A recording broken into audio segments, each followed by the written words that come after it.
Like most of the websites that you visit, your SharePoint site has multiple pages and lots of features that you don't necessarily see from the home page. This home page is the most important page in the site. It's where most people will land when they visit the site. And so we don't want to clutter it up with lots of things. We're going to make some choices about what goes here. In the same way that we want to manage the real estate on our home site, we also want to manage what gets listed in the quick launch over here on the left. This is our major navigation here in the site, and we want to make sure that the items that are listed here, the lists, libraries, and other apps, are exactly the things that are necessary for our users. We don't have to worry about our power users here. They have another way to get to everything on the site. But someone visiting the site for the first time would assume that these items listed in the quick launch are the most important. And the reason that they assume that is the site owner or the site developer have control over that. So on the left here we have home, the ability any place in the site to get back to this home page of the site. Our site notebook that we'll talk about later, a document library we'll visit in a minute, a task list, and we actually see some of those tasks listed over here on the right, a calendar, and then as soon as we visited someplace that wasn't listed on the quick launch, this recent item was added, and the place we visited, a stories library, was added below it. Now this is per user, so the fact that I visited this story site means that I have it listed on my recent list. You wouldn't necessarily, unless you visit it as well. So that's the quick launch. And at the very bottom, we have site contents. And that's the way we can see every single thing that's on our site. So I'm going to click the site contents link. And here we are, backstage, behind our SharePoint site, so that we can see the different lists, libraries, and other apps that are used in this site.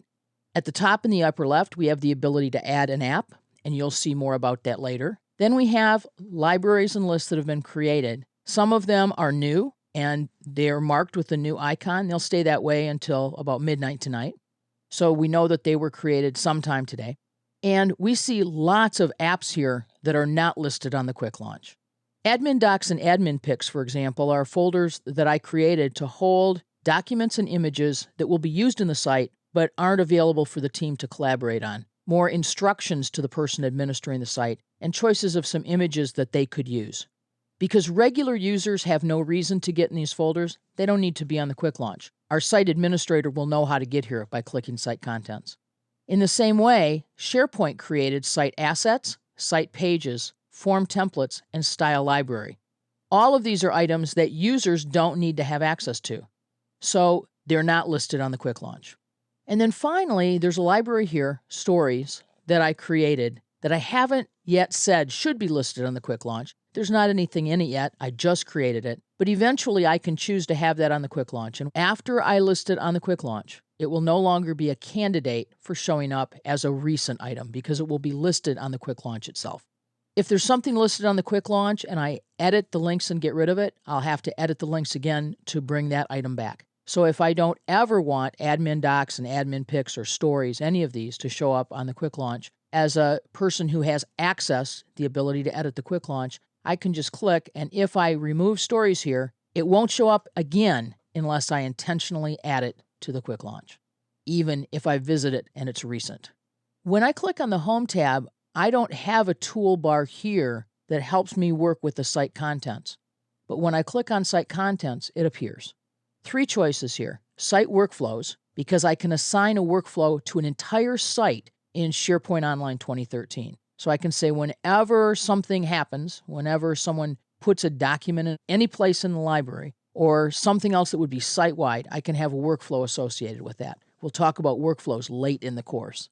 I also have the ability to modify some of the settings about the entire site. That's the site's contents. A whole bunch of settings that we'll be working with later on, from who has permission to use the site to how the site behaves, how it looks, and how it feels. I also have a recycle bin. Whenever I delete a list, a library, an app, or even delete a document out of a document library, it's placed in the recycle bin. There's just one recycle bin, and it's used throughout the site. If we scroll down now below the lists, libraries, and other apps, and below our toolbar here with the workflow settings and recycle bin, what we'll find is that we also have one subsite on this site. Another way people will talk about this type of a site is, rather than using the word subsite, sometimes you'll hear people say it's a child site. It's sort of old language for this, but it means the same thing, that it's dependent upon the other site. So if we were referring to sport as a child site, we'd probably also be referring to the main No Obstacles intranet site as our parent site. Notice that the sport site also has a quick launch of its own, and it's different than the quick launch that we see in the parent site or main site. Now, when we click on site contents, you may not see all of the same choices that I see here. For example, you may not have any options to do anything with site workflows, so that link may not be there. You may not have the ability to edit the links, and you may not have the ability or permissions to see some of the particular document libraries or lists or other apps that are shown here. Throughout SharePoint, if you don't have permission to see something, it simply doesn't appear.